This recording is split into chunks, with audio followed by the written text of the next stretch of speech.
पीपाजी महाराज बोले हमें दीक्षा लेनी है, तो गुरुजी बोले हम परीक्षा लेंगे। तो आज्ञा लगाओ, प्रार्थना करी शिष्यों से कि गुरुजी से पूछ के आओ कि परीक्षा क्या देनी।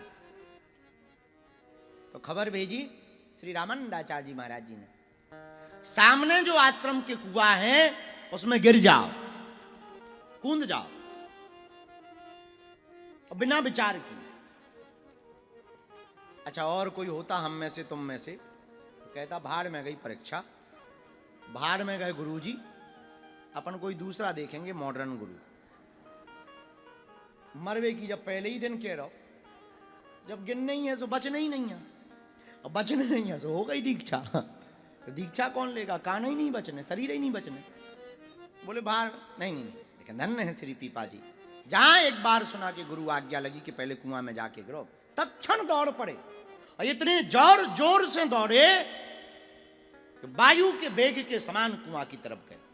ज्यों ही गिरने वाले थे त्यों गुरु जी की आवाज आई, रुक जाओ, दीक्षा ले लो, हम तैयार हैं।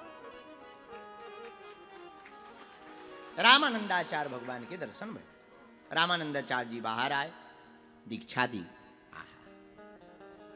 चरणों में खूब सेवा करने लगे।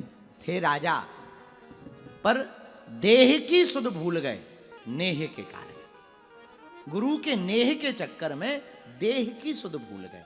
और भक्ति तो यही है, जब तक भक्ति में ये भ्रम रहेगा कि तुम कुछ हो, तब तक भक्ति पूर्ण नहीं होगी। और जिस दिन ये भ्रम मिट जाए कि हम कुछ नहीं हैं, उसी दिन परमात्मा प्रकट हो जाता है। जब तक आपके मन में ये भ्रम है कि हम ये हैं, हम वो हैं, तब तक आप भक्ति के श्रेष्ठतम उच्चतम स्तर पर नहीं पहुंच सकते। आहा, देह का भान भूला, नेह बड़ा, भगवान के प्रति नेह बड़ा। आहा, गुरु ने कहा कि जाओ सेवा करो, वापस जाओ, अपने राज्य को फिर से सुख भोगो। सरकार अब हमें वापस संसार में मत भेजो, अब हम आ गए, अब हमें लौट के नहीं जाना, यहीं चरणों में रहने दो। नहीं नहीं नहीं, हमारी आज्ञा है, रामानंदाचार्य भगवान ने आज्ञा दी, जाओ, हमारी आज्ञा है, 1 वर्ष तक संतों की सेवा करो, फिर हम खुद आएंगे तुम्हें लेने के लिए। आहा, क्या अद्भुत भक्ति है गुरु के प्रति। जो आज्ञा, तत्क्षण प्रणाम किया, वापस आ गए। सब प्रसन्न भय, रानियां प्रसन्न भई, पूरा समाज प्रसन्न हुआ। 1 वर्ष तक लगातार संतों की सेवा की। प्रतिदिन जब तक संतों को भंडारा ना करवा देवे तब तक भोजन नहीं पाते, जब तक संतों के दर्शन ना कर लेवे तब तक दर्शन नहीं कर। कई हजार शिष्यों को लेकर के रामानंदाचार्य जी आए, कबीरदास भी आए, सैन जी आए, रैदास जी भी आए, सब रामानंदाचार्य जी के शिष्य थे।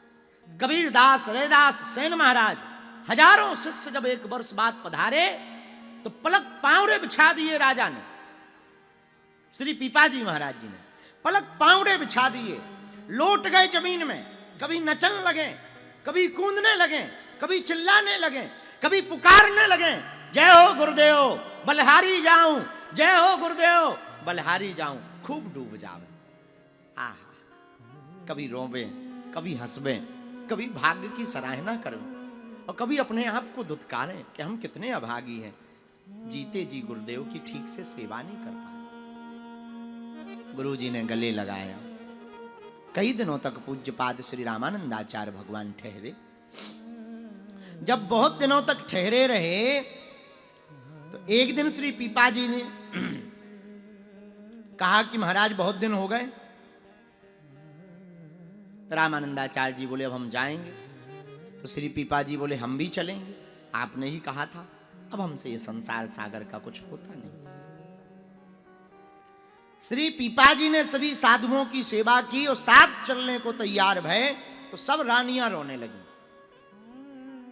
वो बोली महाराज हम भी चलेंगे। राजा ने खूब डराया धमकाया और कहा कहां चलोगी, हमें वन में जाना, जंगलों में जाना, भूख लगेगी, प्यास लगेगी, भोजन की व्यवस्था नहीं, रहने की व्यवस्था नहीं, साधु स्वभाव रहेगा और तुम यहां रानी स्वभाव में रहने वाली, भला कैसे तुम्हारा मैनेजमेंट बन पाएगा, ठीक से संचालन नहीं हो पाएगा, यहीं रहो। लेकिन नहीं मानी। जब नहीं मानी तो राजा ने शर्त रखी कि जो अपने रानी वस्त्र त्याग कर केवल खाली अल्फी पहन करके हमारे साथ चले, वही हमारे साथ चल सकते। सब कपड़े त्याग दो, पूरा गहना त्याग दो, केवल एक अल्फी ऊपर और एक फटी हुई अल्फी, साधारण सी अल्फी नीचे, साधारण सी अल्फी नीचे, तन ढका रहे। जो इन वस्त्रों में चलने को तैयार हो गए वही हमारे साथ चल सकती, नहीं तो नहीं। बाकी रानियां तो हट गईं, क्योंकि कुछ लोगों का तो क्षणिक वैराग्य होता है, पूर्ण वैराग्य तो होता नहीं, क्षणिक वैराग्य होता है।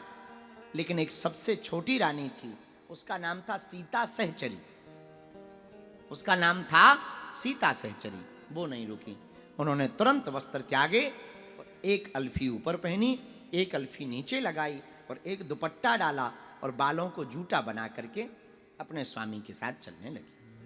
गुरुजी ने कहा कि ले चलो, कोई दिक्कत नहीं। संपूर्ण रानियां और पूरा साम्राज्य देखता रह गया। अन्य रानियों ने ब्राह्मणों को भेजा पीपाजी के पास कि वापस लौट आओ, पर लौटे नहीं वापस। गुरु का रंग रंग गया। मीरा को एक बार रंग चढ़ा, फिर लौट के किसी की नहीं सुनी मीरा ने। श्री पीपाजी को भी भक्ति का एक बार रंग चढ़ा, अब किसी की नहीं सुनी। आगे बढ़ गए श्री पीपाजी। गुरुजी ने आज्ञा दी कि जाओ अपने हिसाब से। अब देखना, ये कलिकाल की बात बता रहे हैं हम आपको, कोई सतयुग या त्रेता की नहीं बता रहे ना, कलयुग की बात बता रहे हैं। भाव भक्ति का जगा, दर्शन करने की इतनी उत्कंठा अंदर जगी, ठाकुर जी के दर्शन की। द्वारकापुरी पहुंच गए। द्वारका जी में द्वारकानाथ के तो दर्शन किए, पर किसी ने बताया कि असली द्वारका तो समुद्र में है, वहां ठाकुर जी मिलेंगे। सोई सीता सहचरी का हाथ पकड़ा और समुद्र में दोनों कूद गए कि अपन असली द्वारका का दर्शन करेंगे और ठाकुर जी से मिलेंगे। इस प्रकार का समर्पण जब ठाकुर जी ने देखा, वो दोनों कूद गए, तो ठाकुर जी को लगा कि कहीं मर ना जाए, मर जाएंगे तो नाम हमारा बदनाम होगा। सोई ठाकुर जी ने लीला ऐसी की कि भगवान जल के अंदर की द्वारका में दरवाजे पर दोनों बाहें फैला करके खड़े हो गए। आओ पीपाजी महाराज। आहा, पीपाजी का स्वागत किया। भगवान अपनी पुरी ले गए, दर्शन करवाए। 7 दिन तक रहे। भगवान बोले अब 7 दिन हो गए, अब वापस जाओ, नियम है हमारा, अब यहां ज्यादा दिन नहीं रह सकते, अब वापस जाओ। तो पीपाजी बोले महाराज कछु निशानी तो दे दो। भगवान ने अपने शंख चक्र बना दिए शरीर पर और आज्ञा दी जाओ दोनों वापस। किस लिए जाएं प्रभु, अब सब तो मिल गया, आप मिल गए, अब चाहिए क्या। संसार की उपलब्धि, जन्म लेने की उपलब्धि परमात्मा की प्राप्ति है, अब आपको पा लिया है, अब जाएं किस लिए। तो ठाकुर जी बोले नहीं नहीं नहीं, जाओ हमारी भक्ति का प्रचार करो, संतों की महिमा का प्रचार करो। तो श्री पीपाजी महाराज ने आज्ञा जैसे ही मानी और वापस आए।